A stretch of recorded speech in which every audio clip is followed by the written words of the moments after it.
पार्थाय प्रतिबोधितां भगवता नारायणेन स्वयं व्यासेन ग्रथितां पुराणमुनिना मध्ये महाभारतम् अद्वैतामृतवर्षिणीं भगवतीम् अष्टादशाध्यायिनीम् अम्ब त्वामनुसन्दधामि भगवद्गीते भवद्वेषिणीम्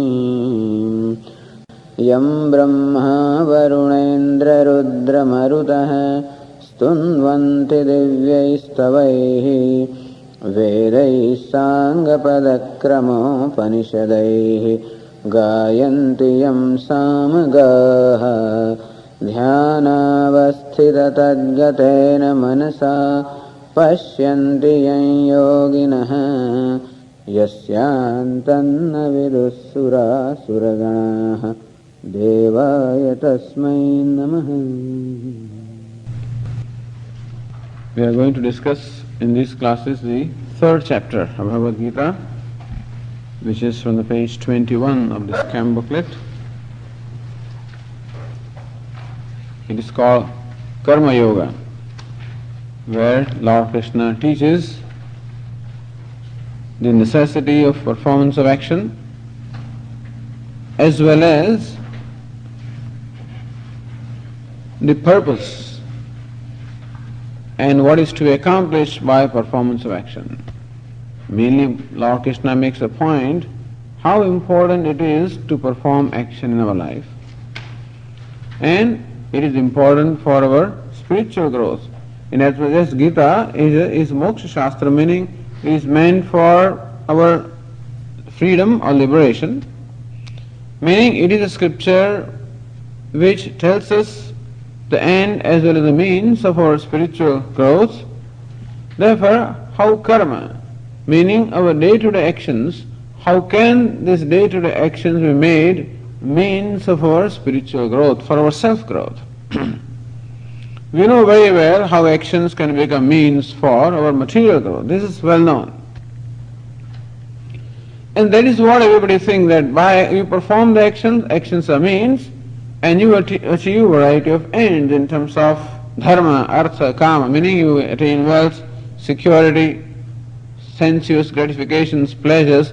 This is what you get by performance of karma. Karma means various efforts that we make, and we know that these efforts become means of attainment of various material ends. This is what we know. And that's what Arjuna also knew. And that's about all he knew perhaps. And that's the reason why they heard in the first chapter in the morning, Arjuna said, I do not see any purpose in performance of this action. In his case, of course, the action is in terms of fighting this battle, which is a terrible action, no doubt. Still, he knew that it was his duty, but he did not see the purpose of performing the action, because he looked upon the action of fighting the battle as a means of attainment of victory and kingdom and the means of pleasure. So he knew that if he performed the action of the nature of fighting battle, then he would get those things. But he became disenchanted even with those ends. As we heard this morning, Arjuna says in the first chapter, Nakangshe Vijayam Krishna. Hey Krishna, I do not desire kingdom, the victory. Nacharajyam, I do not desire kingdom. The sukhanicha, not do I desire various means of pleasure. Why? Kinno rajyena, O Lord, what is there in the kingdom? Bhogaihi, what is there in the pleasures? Jivitena va, what is there even in long life? What is there in those things? All these things are very important to him. And in fact, for this purpose that he came to the battlefield. It is for attaining these things that he requested Lord Krishna to become his charioteer. And he asked Lord Krishna to place his chariot between the two armies so he could survey both the armies. It is for the sake of gaining the victory and the kingdom that he had come. And that is how he saw the purpose of this battle. Now, he finds himself no more interested in those ends. Somehow he realized that even attainment of all of those things will not be able to remove the grief in his heart. He was experiencing at this time a grief, a very deep, something deep within himself. And we experience grief also, every now and then. And we generally employ the material means to deal with our grief. Like I am not in mood, I am not feeling good, all right, I go for a movie. Or I watch a show. Or I go for ice cream. I do such things generally, and then usually we find that it works out all right. So ordinary grief that we feel seems to be dealt with by all these material means. Because generally speaking, we do not become aware of something very deep within ourselves. But it appears that Arjuna became aware of the deep need in his heart. Perhaps he was not aware of it so far because he was very busy. He had an agenda, he was very busy in acquiring variety of things. But at this time in the midst of the battlefield, the prospect of the death of all these people who were dear to him and kith and kin, that prospect made him aware of something very deep within himself, and he became aware of a very fundamental need within himself. And he realized that all these things cannot solve that problem, meaning all these, the victory, the kingdom, all the pleasures also cannot make him free from that grief. They were able to make him free from the ordinary grief that he was feeling now and then. But the grief or the vishad that he is feeling now, that these things have no capability of making him free from that grief. So he says to Lord Krishna, Naja Shreyo Nupashyami Hatva Swajanamahave. I see no good happening by killing all my dear and near ones in this battle, because the victory etc. that will bring, I do not see how all that will be able to remove the pain or the grief in my heart. O Lord, even if I get the kingdom of the whole universe, not only the whole universe, of all the three worlds, even if I become the king of even heavens, then also I do not see how that deep-seated grief within me can be removed. So that is how knowledge becomes important to him. Knowledge doesn't become important to us because we still feel that there are things in the world that will be able to help me or remove this grief. We do feel the grief and sadness, no doubt. But there is a hope that doing a given thing, achievement of a given thing will be able to remove that sadness. And so Arjuna also thought, and that's what he was striving all of his life. But right now he discovered that no, all those achievements also will not be able to remove this grief. And therefore, he is now seeking a means by which he can become free from his fundamental problem. Shishyasteham shadhimam tvam prapannam. He surrendered himself to Lord Krishna and declared himself to be his disciple and said, O Lord, please teach me. Yashreyasyat nishchitam bruhitan me. Please tell me that which can bring about the ultimate good once and for all. I know that the good has come to me now and then, but it comes and goes away. So whatever comes goes away, that is what I have discovered. And every gain also involves a certain loss, meaning I have to pay price for everything that I achieve. And that's the reason why there is no net achievement as such. And therefore, I want that, achieving which nothing remains to be achieved. And so, tadekam vadinistitya, yat shreyasyad nishchitam bruhitan me. So that which can bring about nishreyasa or good once and for all, please tell me of that.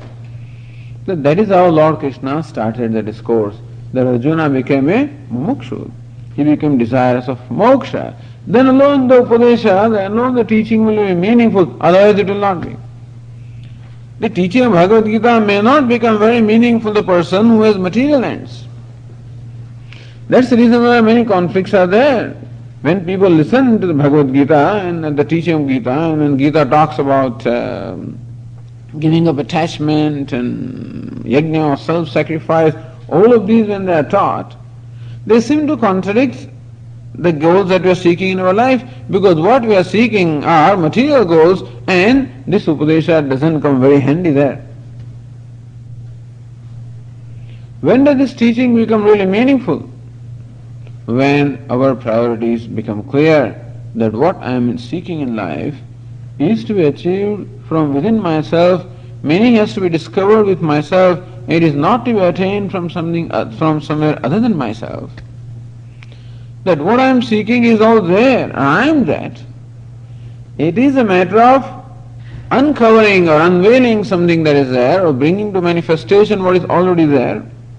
Not that freedom is something to be created, but freedom is that which is to be made manifest. It is there, has to be made manifest. For some reason it remains uncovered. Like the treasure that is buried in the ground, it's there all right, but then I must actually seek out. I must make an effort to dig and do whatever is required to bring that treasure into my possession, and then alone it can be useful to me. And similarly also myself, I understand it's free, and still that freedom needs to be owned up. Something has to be done to bring to manifestation that freedom, or that beauty, or that fullness which is my own nature. If this becomes clear, that now there is nothing to be achieved, but there is something to be known, and for knowing also some preparations are required, and that we have to make the preparations of mind, as Lord Krishna will teach in the second and the third chapter, then this teaching will go very well. And now Lord Krishna found that Arjuna is in a mood now, he is in a frame of mind to appreciate the teaching. Then the teaching began. The second chapter, Lord Krishna basically taught two things. Primarily, Lord Krishna gave the knowledge of the self. The teaching begins with the discrimination between the self and the non-self, as Swamiji will explain. That I or the ego actually consists of these two aspects, self and non-self, Purusha and Prakriti, person and personality. The ego is a union of two entities, person and personality. And it is necessary to discriminate between them. That it is personality where all the limitations are, and the person is ever full or complete. Just as an actor assuming the role of a beggar, and that the begging is there only at the level of costume, and the actor, even when he acts as a beggar, is never a beggar, is always free from the sense of beggarliness, the actor in its true nature, and that the beggarliness obtains only at the level of costume. And similarly also the beggarliness that I experience about myself obtains only the level of costume, meaning the level of personality, consisting of this body, senses, mind complex, the physio, physical, psycho complex. It is at that level that all the limitations obtain, and that in spite of all the limitations of personality, the person remains ever complete or free. That the limitations of personality never touch the person. This is the teaching that Lord Krishna first imparts. This is called viveka or discrimination. It is necessary to discriminate between the person and the personality, the self and non-self, and to realize that there are limitations, no doubt, but the limitations obtain only at the level of non-self, at the level of personality, at the level of body, at the level of senses, at the level of mind. There are limitations, and they will always remain regardless of what we do. And in spite of all those limitations, I, the person, ever remains free from limitations. This is something to be understood and discovered. So this is called Sankhya Yoga, meaning this is a yoga or the knowledge pertaining to Sankhya, meaning Atma. It is a knowledge of the self. So first Lord Krishna begins the teaching by imparting self-knowledge, knowledge about the self. If that was clear to Arjuna, then subsequent discourse was not necessary. But Lord Krishna found that in spite of teaching this knowledge of self, Arjuna still had a need, which means that Arjuna is not quite prepared to assimilate, to grasp and assimilate this knowledge, because preparation is required at the level of mind, and therefore Lord Krishna also taught Karma Yoga, the yoga of karma. how to perform the action so that the action becomes a means of knowledge. Once it is clear to me that what I am seeking in life is liberation or freedom, unconditional freedom is what I am seeking. Unconditional happiness is what I am seeking, and that cannot be obtained from anywhere else. It has to be discovered from within myself when that has become clear to me. There is something to be known rather than something to be achieved in life. Then my life can become yoga. As Swami keeps saying, even Grihastha also is meant to be yoga, provided our priorities are clear. If Grihastha is looked upon as a means of sense gratification, life can never become yoga. It will be life devoted to bhoga. So two paths are there, yoga and bhoga. Bhoga means a life of pleasure or sense gratification. Yoga means a life of self-growth. So when it becomes clear to me that my life is meant for self-growth, then everything that I do, karma, meaning any action that I perform or whatever I do, can be made a means of self-growth. It can be made means of knowledge. Everything that I do can take me towards my ultimate goal of moksha. How to do that? That is what is called karma yoga. How to make our karma, meaning our life, a means of moksha, means of knowledge. That's karma yoga. That's also what Lord Krishna taught. And the second chapter was concluded with the detailed description of the one who has accomplished that goal. What is the goal? Total freedom, unconditional freedom, unconditional happiness. What is meant by unconditional happiness or unconditional freedom is that happiness or freedom cannot be affected by any circumstances.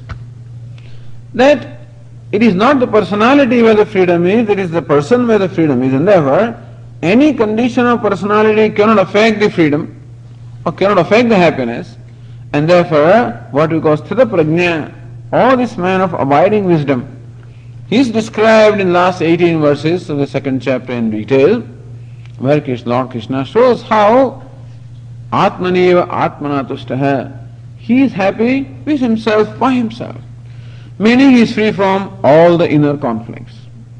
He is free from that inner battle which everybody is going through constantly. Battling with my own self because I am not satisfied with my own self. There is a constant sense of self non-acceptance or self dissatisfaction. And therefore a constant battle going on within my own self. Now one who has become free from that battle, one has discovered peace with oneself. And when I discover peace with myself, I also discover peace with everything else. The reason why I find myself not at peace with outside, with things other than myself, is because I am basically not at peace with myself. The reason why I find the world or the circumstances so difficult to accept is because I do not accept myself. Because I do not know who I am. And therefore, I take myself different from who I am. That's why I am not acceptable. But then if I know who I am in reality, then I know, I discover that I am the most acceptable one. And when I am the most acceptable one, everything becomes equally acceptable.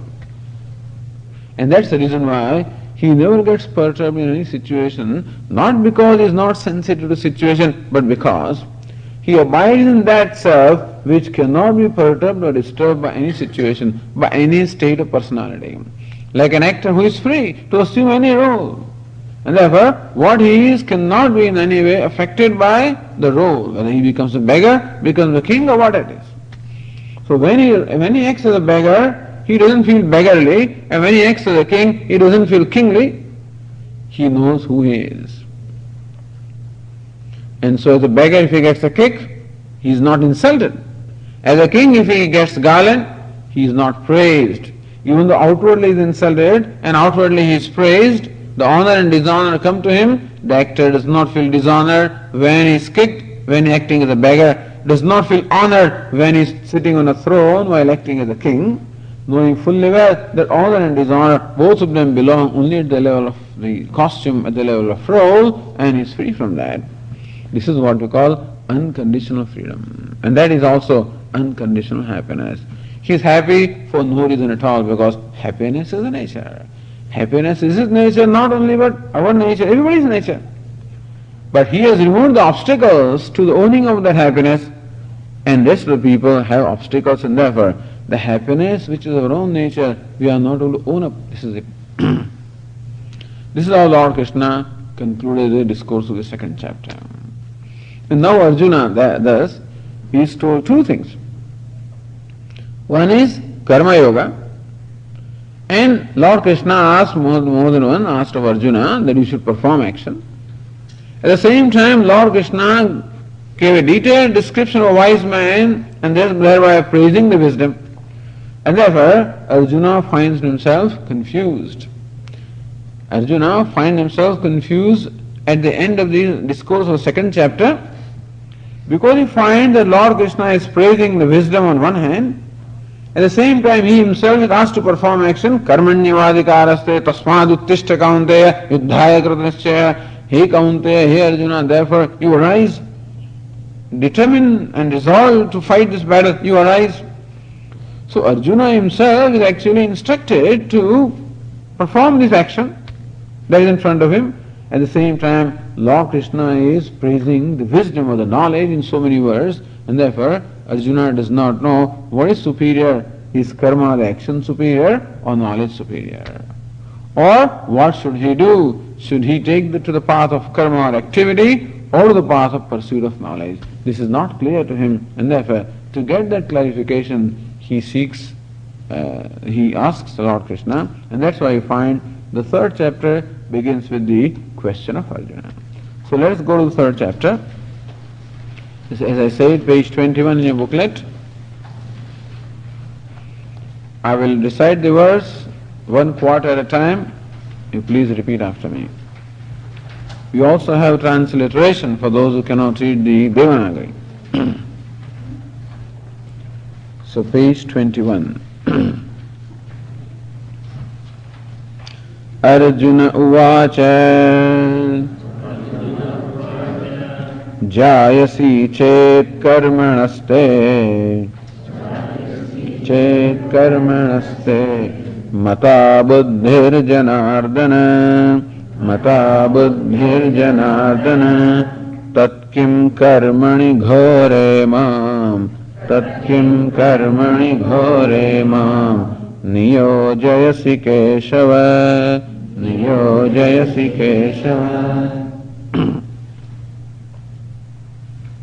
Arjuna uvacha, Arjuna said. As you said, there is a reason why Arjuna opens this discussion with a question.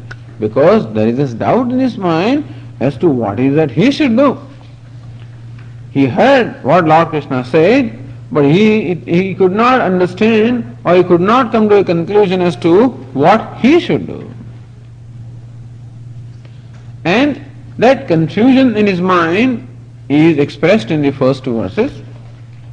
Jayasi che, Jayasi means superior. Cherif, karmanaha, as compared to action. Te mata buddhir janardana, buddhi means knowledge. Hey Janardana, that's the name of Lord Krishna. Hey Janardana. So every name has a meaning. Janardana, that also has a meaning. Janehi ardyate prarthyate. Iti Janardana. Janardana means the one who is approached by the devotees with all kinds of prayers. So devotees approach the Lord with prayers to fulfill various desires. So Lord who is thus approached by the devotees for the fulfillment of various desires is called Janardana. Arjuna, meaning by the reason why I am using this name, Arjuna implies that Lord, I am a devotee, and therefore I am seeking something from you, and you are Janardana, therefore it is your nature to fulfill the desires of the devotees, and therefore I come to you with a desire to know this, which is quite proper. Hey Janardana. Te, in your opinion, karmana sakasat buddhi jayasi mata. If in your opinion buddhi meaning knowledge, the self-knowledge is superior to karma or the action. That is what you appear to mean in your discourse, because you praise the knowledge again and again. Yavana saudapani sarvada samplododake, as we'll see in the second chapter, that the knowledge is compared to a flood of water, and the karma or the action is compared to little wells. How much water can you get from little wells? Little water. And you have a number of wells, and the water that you can get from all these wells is more than obtained when the whole area gets flooded. So knowledge is compared to flood, and the actions are compared to small little wells. And so it is very clear, Lord, from your discourse that knowledge is superior to karma, knowledge is superior to action. If this is so, this is all right. Then, second line, tat kim tat, then, kim karmani ghore mam niyojayasi Keshava. Hey Keshava. Keshava means the one who is the Lord of all. That's also one of the meanings of the word Keshava. That's another name of Lord Krishna, Keshava. Which can be derived to mean the one who is the Lord of everyone. O Lord, if in your opinion the knowledge is superior to karma, if knowledge is ultimately what one has to get, if knowledge is a means of liberation and not karma, then kim ghore karmani mam niyojayasi. Then, O Lord, why do you engage me in this gruesome action, involving battle, involving this violence? Why you please, O Lord, why are you instructing me or engaging me or directing me to performance of the action? Because Lord Krishna said it more than once. Tasmad uttishta kaunteya, tasmad yudhyasva kaunteya. Hey kaunteya, hey Arjuna, therefore you fight, therefore you arise. Karmanyavadhikaraste, you are good for karma alone, action alone. In this manner, Lord Krishna more than once asked Arjuna to engage in action. While praising the knowledge, Arjuna says, why Lord, why do you think I am not your devotee? You think I am not a mumuksha, not a seeker of knowledge, liberation? So do you not consider me as an adhikari, meaning do you not consider me a student or what? That for your students and for your devotees you reserve knowledge as a superior thing, and to me you are asking me to perform karma? Is it because I am not the right student? Is that why you are asking me to do this? It cannot be. It cannot be, and still this is how this is why I am perturbed as to why, if it is clear from your opinion, from your standpoint, that knowledge is superior, why are you asking me, why are you engaging me in this gruesome action? It is not clear to me. And primarily because he didn't want to perform the action. The thing is that the whole discussion started when Arjuna declared, Nayotsye, Lord, I will not fight. So are you asking me to fight because I said I don't want to fight? Or is there any specific purpose why you are asking me to perform the action? And again, Arjuna continues his question in the second verse. Vyamishreneva vakyena buddhim mohayasiva me tadekam vada nischitya yena shreyohamapnuyam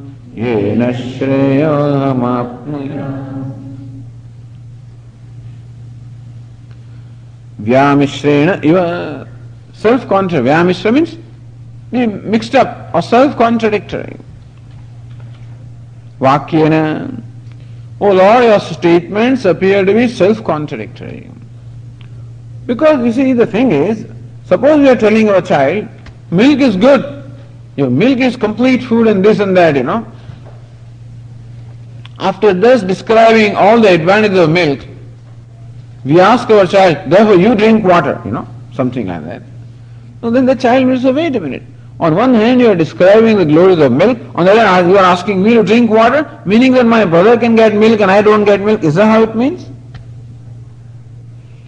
So also it is said that knowledge is great, it is a means of liberation, but you perform action. So does it mean that I am not your devotee, you are discriminating? What is happening here? You cannot. I know that you are Lord. You are my teacher. You are my well-wisher. And I know that you love me. I know that there can be no discrimination. That your very incarnation is meant for the welfare of the human beings. And that here you are teaching me for my own welfare. I have no doubt about that. And therefore there is no question that your words would be self-contradictory. No, they would not be. I do not doubt the veracity of what you are saying, but I am not able to understand what you are saying. Vyamishrena iva.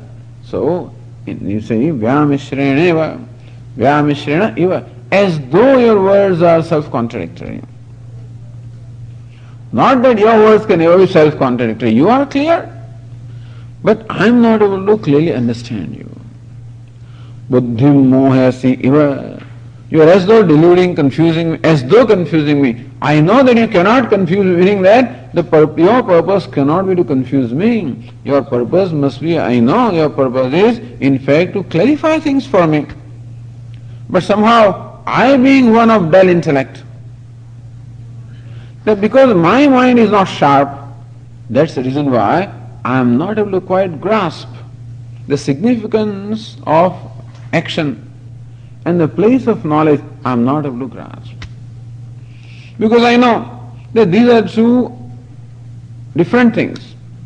Meaning, karma yoga or yoga of action means a life of activity. And jnana yoga, the pursuit of knowledge, means a life of renunciation. This was clear. As last night also we heard that how a student goes to and earlier also, that in order to gain the knowledge, the student goes to the teacher. This was a custom. Teachers used to live in forests and such secluded places, because that was an atmosphere for imparting this knowledge. And therefore a student who is desire of knowledge would go to the teacher. And that means that he would have to give up whatever he or she is doing here and then go to the teacher. And therefore, pursuit of knowledge always was associated with a life of renunciation, a life of disengagement.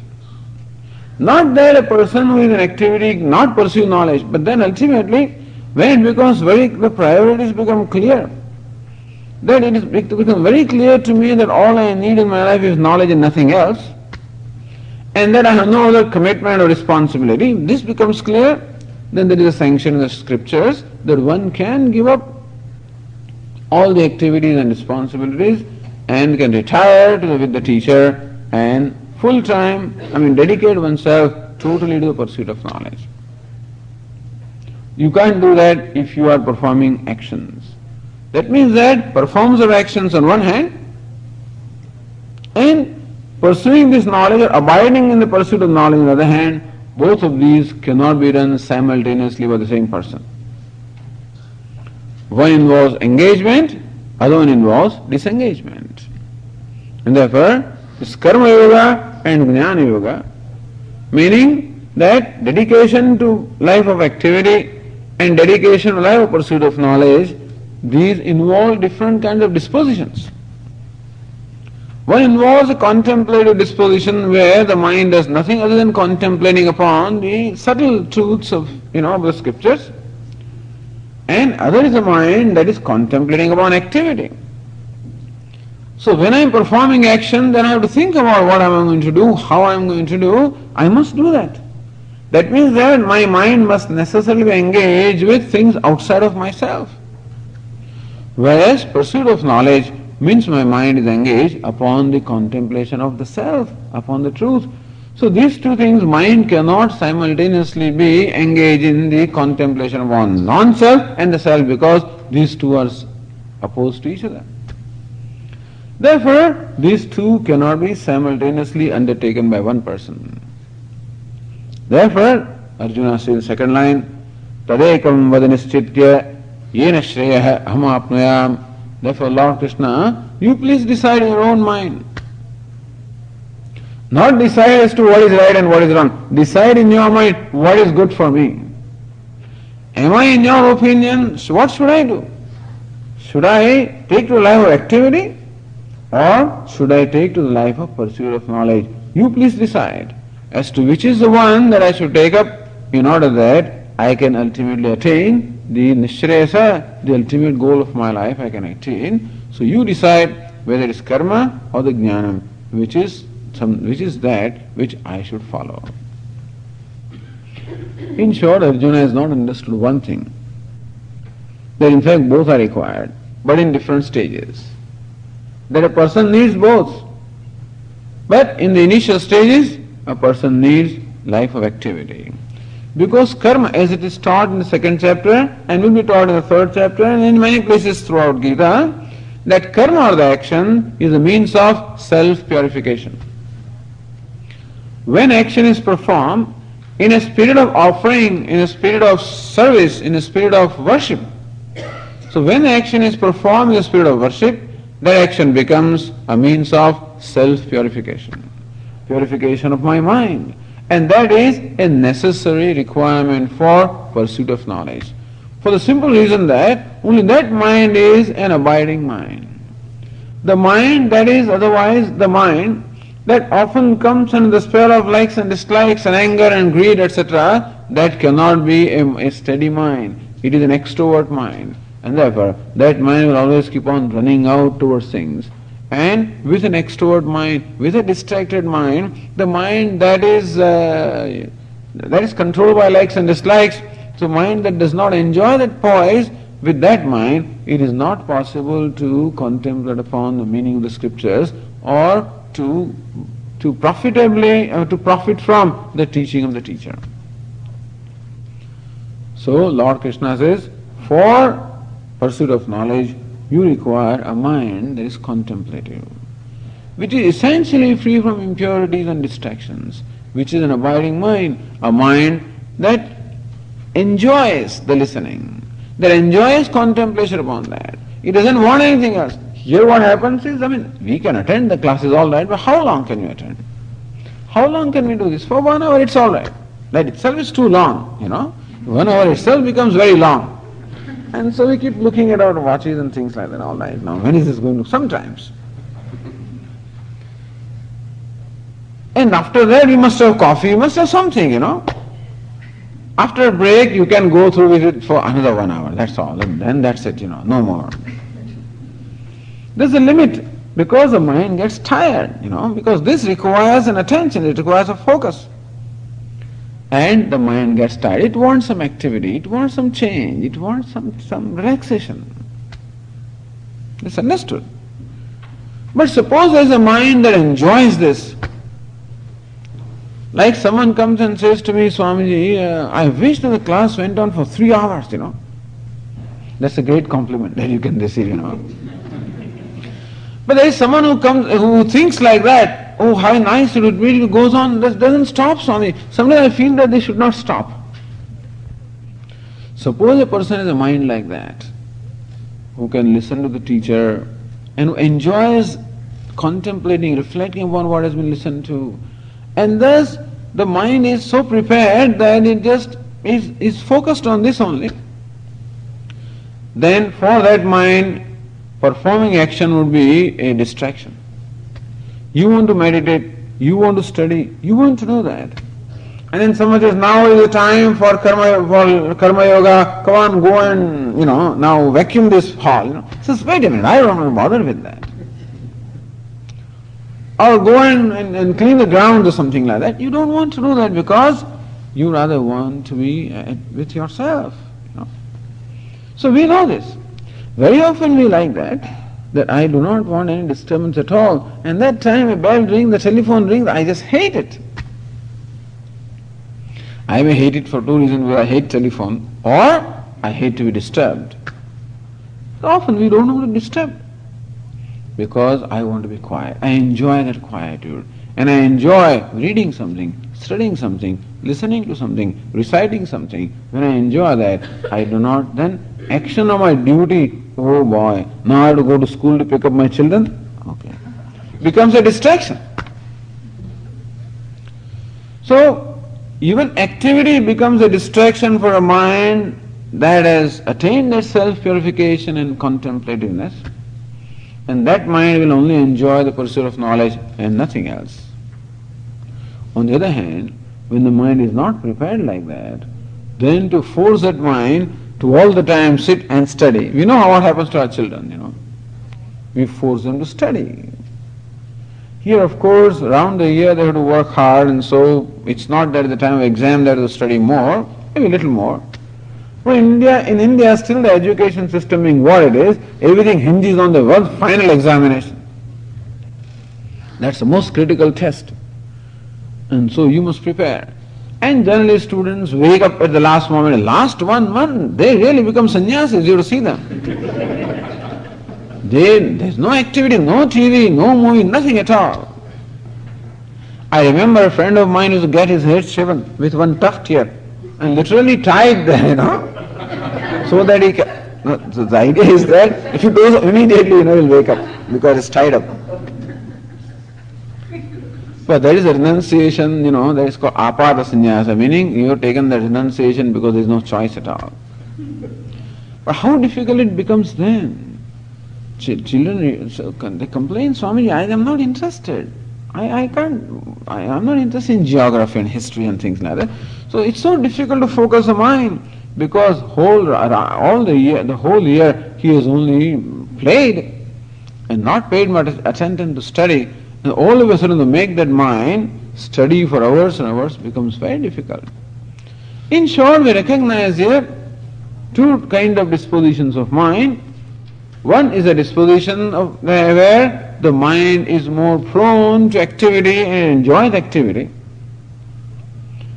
And now and then study and contemplation are all right, but generally activity. And to that mind, study, that becomes a distraction because he wants to do something. And there is another mind where that mind wants to only study and think and contemplate, and for that mind, activity becomes a distraction. Now we experience both these kinds of mind at different times, but we are talking about predominantly a mind that enjoys activity, predominantly a mind that enjoys pursuit of knowledge or contemplation. So two kinds of minds are there, and generally first stage is a mind that likes activity. Ultimately a stage comes when the mind settles down, discovers a peace with itself. And when I discover a peace with myself, then alone I can sit quietly, then alone I can meditate, I can contemplate, I can study. And so here Arjuna, this was told to you, the two things were told to you because two kinds of adhikaris or two kinds of students or two kinds of dispositions are there. And that's what Lord Krishna says in the third verse.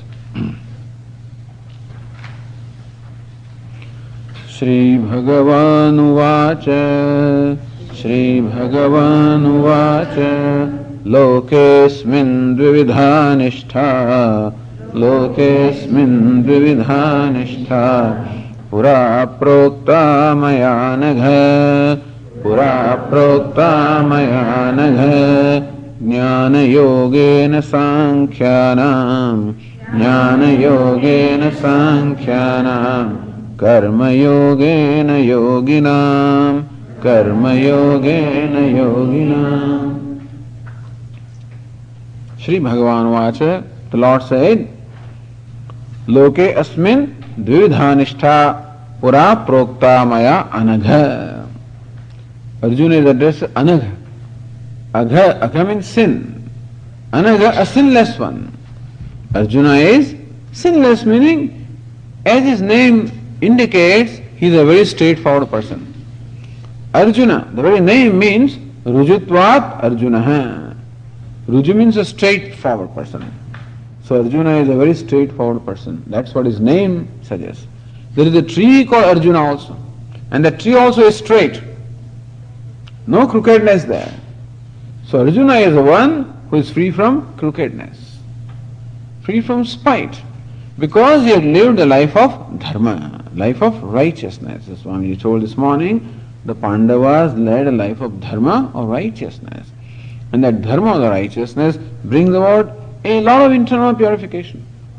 And therefore Arjuna does enjoy a good measure of purity of mind and still not adequate to be totally devoted to knowledge. He does enjoy purity of mind, otherwise this Upadesha, Arjuna, it did not occur to Duryodhana to ask this question. After all, Lord Krishna presented himself to Duryodhana as well. But Duryodhana did not enjoy any purity of the mind. Therefore, it never occurred to him to ask of Lord Krishna, how can I become free from these problems that I have? At one point he says in Mahabharata that Duryodhana himself declares, Janami adharmam, janami adharmam, janami dharmam, janami adharmam. I know dharma as well as adharma. Janami adharmam nachame nivrittuhi.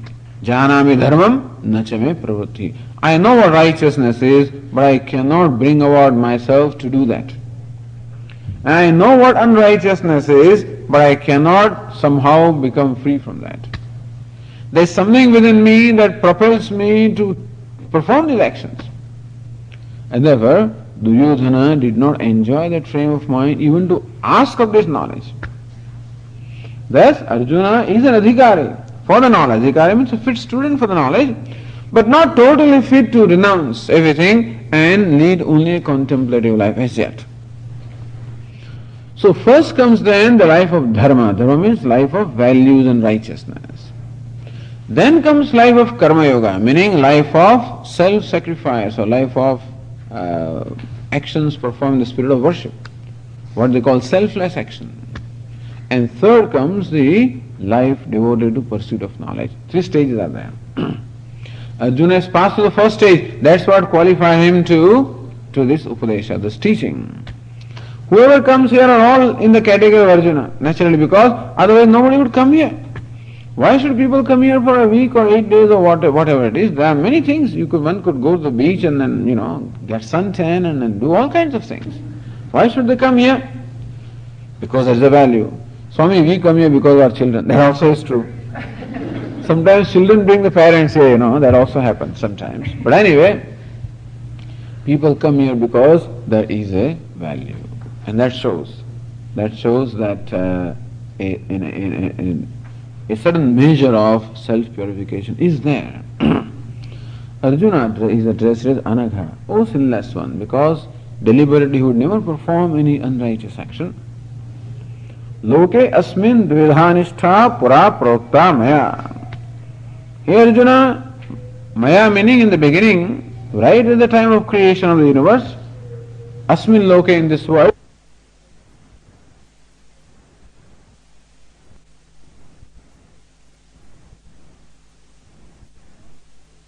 Lord Krishna says, second line, Jnana yogena sankhyanam, karma yogena yoginam. Sankhyanam, for the Sankhyas or renunciates. And by renunciates we do not necessarily mean people living a certain way of life, but then renunciate means those who enjoy a mind of a renunciate. What we have to renounce in our life really are nothing but the likes and dislikes and various impulses. The thing is that, as we'll see in the next verse itself, that human being is not free really.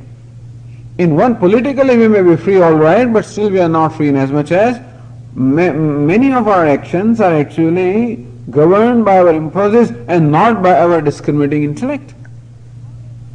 So as long as my inner impulses such as lust and anger and greed, as long as I am governed by those impulses, so long I am not free. And so, who can be ideally the one? And so what is it that we have to renounce in our life? Nothing but those impulses which actually control us and propel us to do things against our own wish. Actions having performed which we regret. So we do things, we say things, we do things, and then we regret. I wish I had not said it. I wish I had not done it. So that means that I accept the fact that I was at that time controlled by a certain impulse. So what is to be renounced is really all those impulses, so that we gain a fair amount of self-control, self-mastery, that I do what I want to do and not what I am dictated to do. They are called Sankhya. Sankhyas means people who have gained that Antakarana Shuddhi or purification of mind.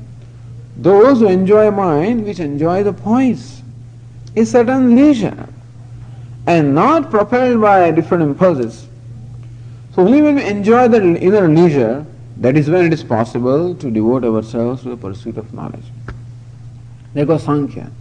Jnana yogena sankhyana. Here Arjuna, I did tell you about jnana, the self-knowledge, and I praise that self-knowledge also because that is ultimately what one has to do. It is ultimately self-knowledge which is a means of liberation, and that's the reason why I praised it. And true, you also have to do. But right now, you are not ready for that. Who is ready for that? Sankhyaha. Those who enjoy a contemplative mind. Those who are essentially free from those impulses. Those who have discovered, as we said, a good amount of peace with themselves. And therefore, those who like themselves. Those who are able to stay with them, remain with themselves. Those who are not in dire need of company and all kinds of escape distractions, but those who can remain with themselves. Sankhya. For them, jnanam, or the pursuit of knowledge, becomes yoga. The word yoga is in the sense of joining. So that which is a means of joining me with the Lord, is called yoga. Not that I have to join, but the idea is that knowledge as though joins me, with myself. Knowledge brings me to myself. That is jnana, knowledge also is called yoga. Jnanameva yoga. Not that there is yoga separate from jnanam. Jnanam itself. Jnanam is knowledge. Self-knowledge, or the process of pursuit of self-knowledge. What is that process? Remaining with the teacher, shravanam, listening to the teacher, mananam, reflection upon what I have listened to, nididhyasanam, contemplating upon, digesting, assimilating, making my own that knowledge, so that ultimately I gain abidance in that knowledge. That whole process is called pursuit of knowledge. It's called vichara. Vichara means an inquiry or deliberation upon the scriptures. Jnana yogena sankhyanam. Yes, that is a lifestyle or a commitment to the knowledge on the part of those who enjoy that contemplative mind. Karma yogena yoginam. But those who have not attained that purity of the mind, those who are still bothered by all those various impulses within, they are mumukshus. Of course, both of these are mumukshus, meaning desires of moksha. So we are talking about people whose priority is clear. In whom there is a clarity that yes, what I am seeking is moksha, meaning liberation. And that liberation comes by knowledge, that also is clear. But even though I am clear that it is knowledge that I want, I may not necessarily be able to devote myself totally to the pursuit of knowledge, because my mind requires a preparation in terms of gaining that purity. So those who have not gained that purity, meaning those who still are suffering from the impulses of lust and anger and greed and jealousy and self-hatred, self-pity, and these things are there, so long that person cannot remain with oneself. And for them, karma yoga, karma or action is a means of getting rid of all those impulses, getting rid of those impurities and distractions. That is the karma yoga. Meaning, when karma or action is performed in such a manner that action becomes a means of getting rid of the impurities, then it becomes yoga. If on the other hand I perform action to acquire things, then whatever I acquire from outside comes with its own impurities. If karma is made a means of only material prosperity, then along with material prosperity, all its impurities such as greed, etc. comes. On the other hand, when karma or the action is performed with a means of spiritual prosperity, then it becomes a means of getting rid of impurities. That's called karma yoga, which will be explained. And so, that is why Arjuna, I talked to you about two things, and that you alone are addressed, but at different stages. Right now, I think that it's my opinion that you should take to the life of activity. A time will come when you will also be prepared for the life of disengagement or knowledge. But why, O Lord? What's wrong with it? Suppose I become a sannyasi, suppose I renounce all the actions, and suppose I want to pursue the knowledge. What's wrong with that? Lord Krishna explains why it is not possible. That my will is not helpful here. I cannot will to become a renunciate. I cannot will that I am going to only study and contemplate. My will is not enough. Why is it so? Because there are other forces. Lord Krishna explains that in the 4th verse. न कर्मणामनारम्भात् नैष्कर्म्यं पुरुषोऽश्नुते न च संन्यसनादेव सिद्धिं समधिगच्छते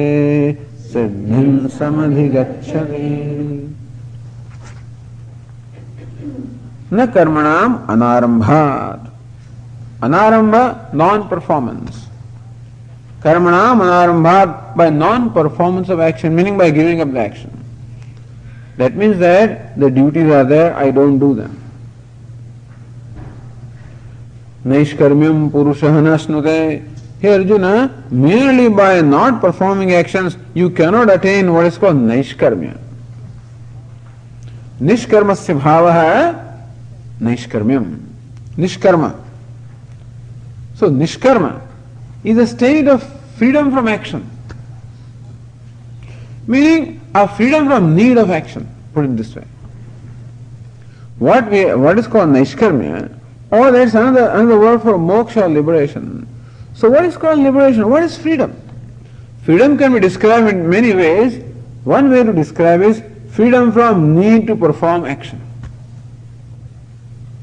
Understand that action is an expression of a certain need. Actually, action always involves an effort on our part, exertion on our part, even a lot of stress and conflict also is involved in performing action. It is not that action is easy to do. And still we perform, we find ourselves struggling hard and doing a variety of activities because this action is an expression of an inner need. As long as that inner need is there, so long you cannot give up the action. So long giving up the action will not help you. See, action is a symptom.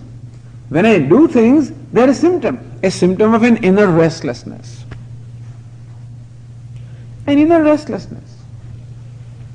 And as long as the inner restlessness is there, meaning as long as I am not free from the impurities of restlessness, impurities of likes and dislikes, impurity of self-pity, impurities of self-rejection, impurity of my anger and resentment and jealousy, as long as I am not free from those things, essentially free, so long, merely by giving up the action, I cannot attain what we call Naishkarmya, means freedom. I cannot attain freedom because it is not freedom from action that we are seeking, it is freedom from all those inner conflicts that we are seeking.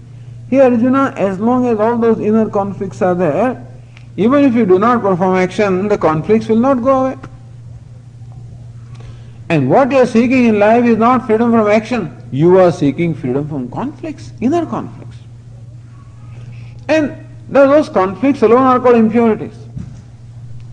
What we mean by impurity, those inner conflicts.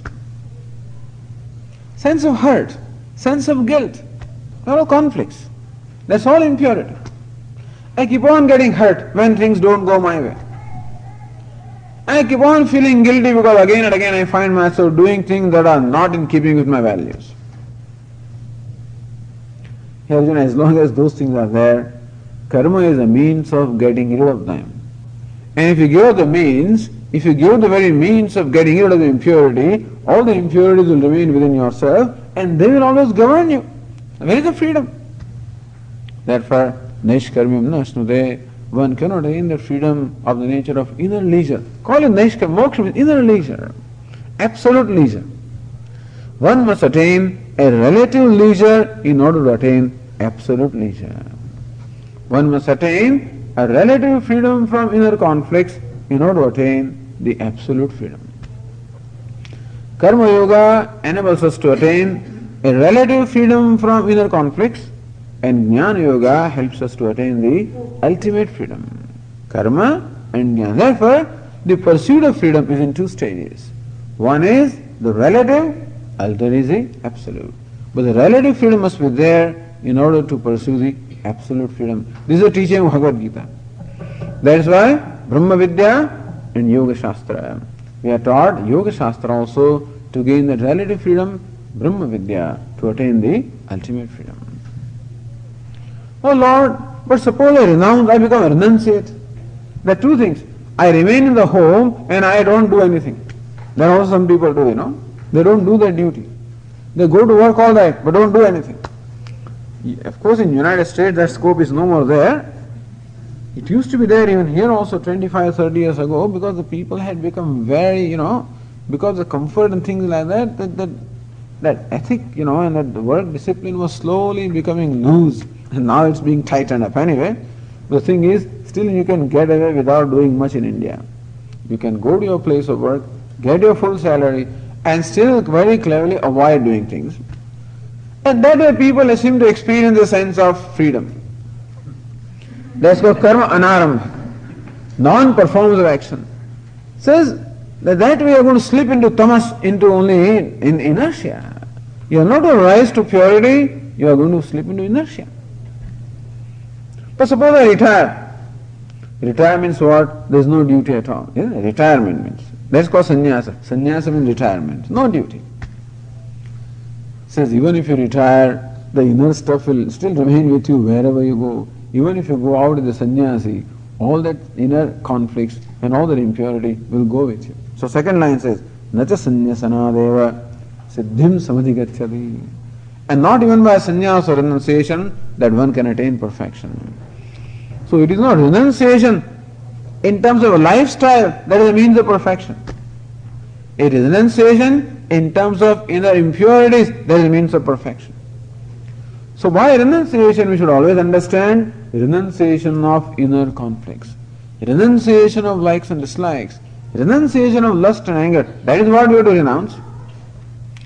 And if you retain that within yourself and renounce action, you will be in a very pitiable condition. That Lord Krishna proceeds to explain here.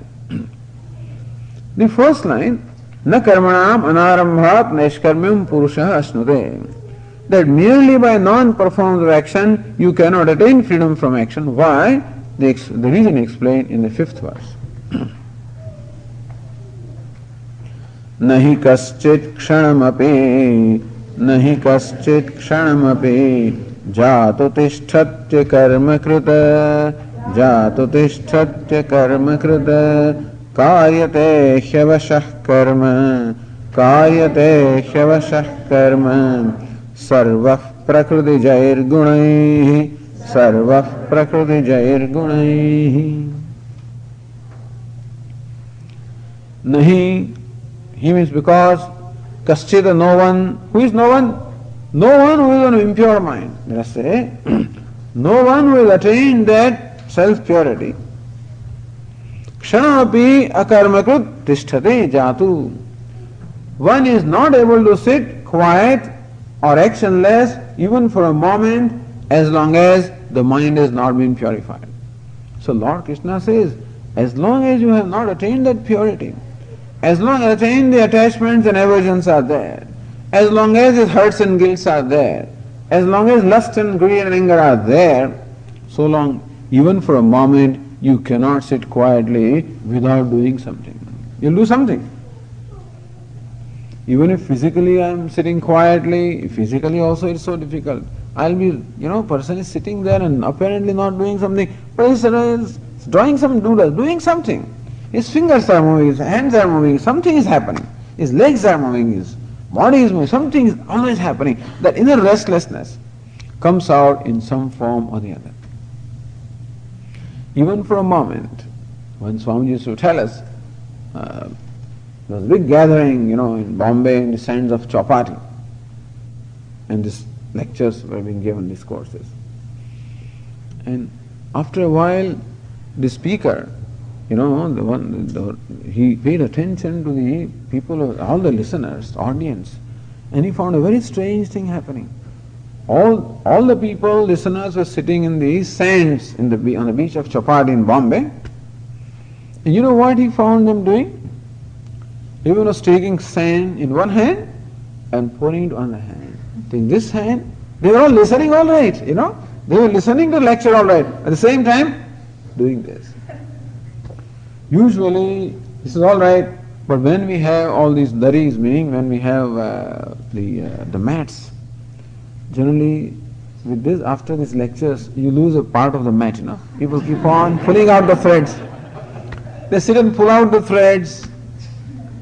Or sometimes you see an ant moving there and that's all. He keeps on following the ant all the way. Now here I am talking and this fellow is just looking like that.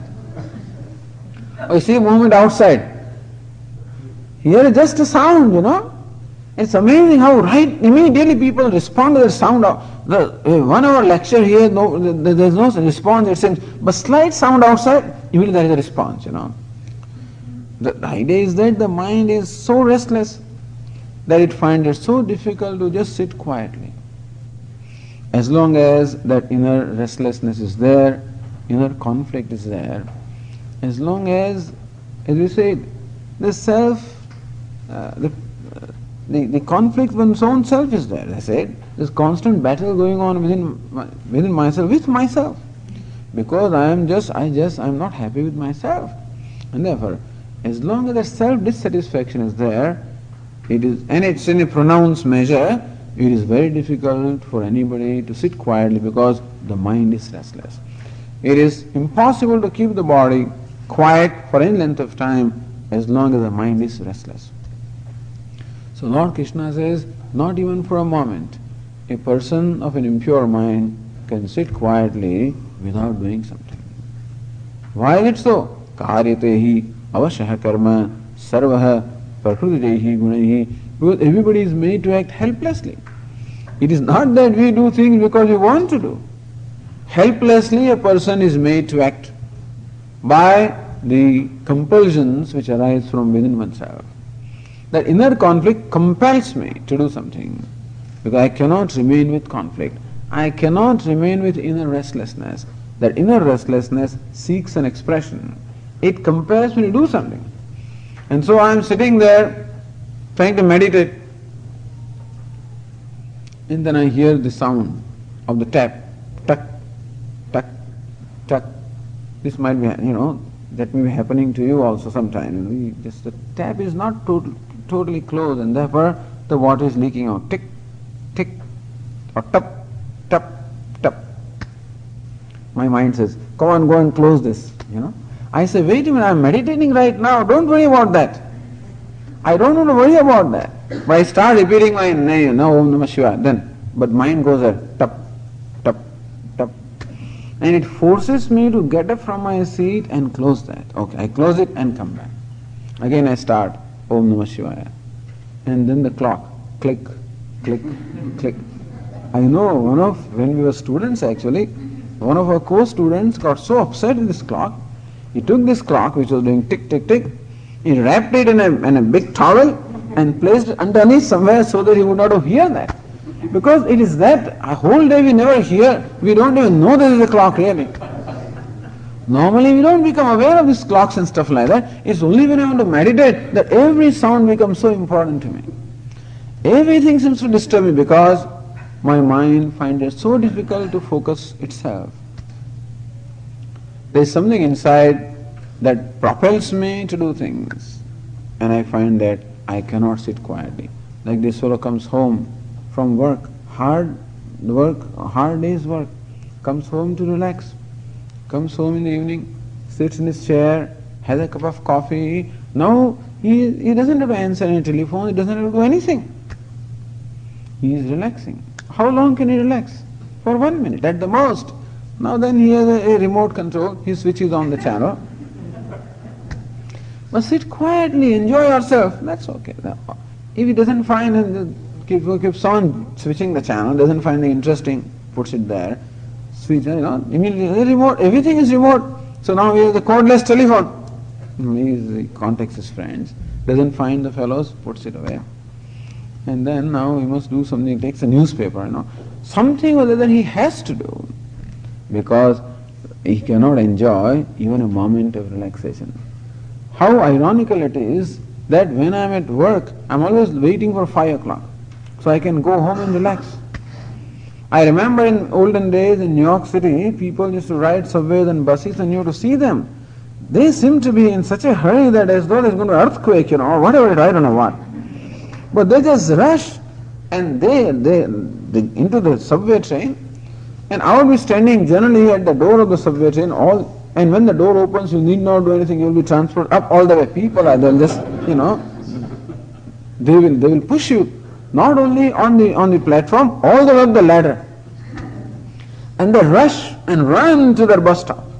From the subway, you come to the bus stop, because you have to go to the suburb. They'll rush to that. Then they stand there for 20 minutes. There's nothing to do there, but from here they must reach the bus stop.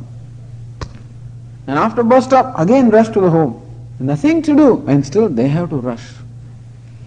And then after going home, having rushed and now sitting in his chair, now he rushes to a movie, he rushes to something else, because he just cannot enjoy a moment of relaxation. It's amazing, because there is something inside that keeps on forcing me to do something, and I just cannot sit quietly. Therefore Lord Krishna said, as long as it is there, as long as that thing is there, it is not advisable to renounce or give up the actions. Action is a means of getting rid of this inner restlessness, which is caused by, as you said, the likes and dislikes, or anger and lust and greed. And to get rid of them is the purpose of action when performed with the spirit of yoga. So therefore, go on with that until you discover a relative peace with your own self. Until then, we have to keep on performing action in the spirit that will be stated, in the spirit of yajna, as Lord Krishna will explain. And so, therefore, karma or action is extremely important. But suppose I insist that I am going to do it anyway. I am going to renounce action, suppose. Then Lord Krishna says in the 6th verse, our friend is only coming now, so let him finish. In the meantime, we can finish one verse here, 6th verse. Karmendriyani sanyamya Yaaste manasa smaran Indriyarthan vimudhatma Mithyacharassa uchyade.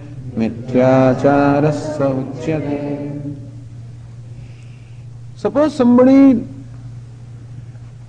insists that I am going to renounce all the actions. Second line of the 4th verse explained. Nacha sanyasanadeva siddhim samadhigacchade. Not even by renunciation of action that one can attain that freedom. Suppose somebody insists by will or by hathagrami, that he just by his pure insistence that he gives up all actions, he renounces actions and becomes a yogi. Meaning what? So he is now contemplating upon the self. That's what he is doing.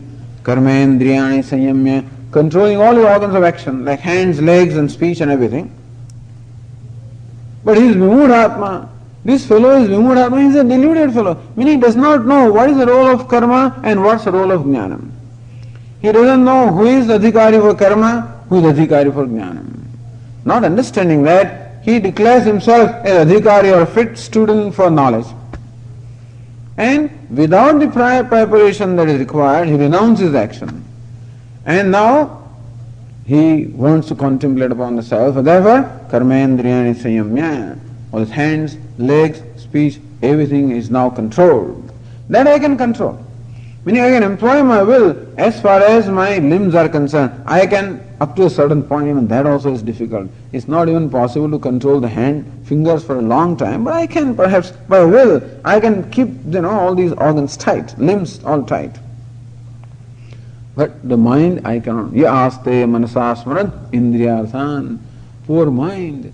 He wants to contemplate upon the self. What does the mind contemplate upon? Mind is interested in other things. It has different priorities. It is still interested in all those sensuous pleasures. It is still, therefore, mind only thinks of, so mind will think of that which it enjoys. It does not yet learn to enjoy the self, and therefore, it only enjoys yet the movies and TV. Whatever it enjoys, that's what it will think of.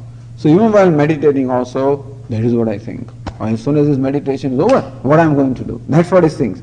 More than meditation, he thinks of what I will do after this business is over. Mithyachara suchade, he is called Mithyachara. He is actually, Mithyachara means his achara or his behavior is not in keeping with his mind, or not in keeping with the thought. So when action and thought are not, not in keeping with each other, it's called Mithyachara. Meaning that merely renunciation of action is not the answer also. Answer is the inner leisure or the inner purification. Okay, we'll continue. Om Purnamadah Purnamidam Purnat Purnamudachyate Purnasya Purnamadaya Purnameva Vashishyate Om Shanti Shanti Shanti. Hari Om Shri Gurubhyo Namaha. Hari Om.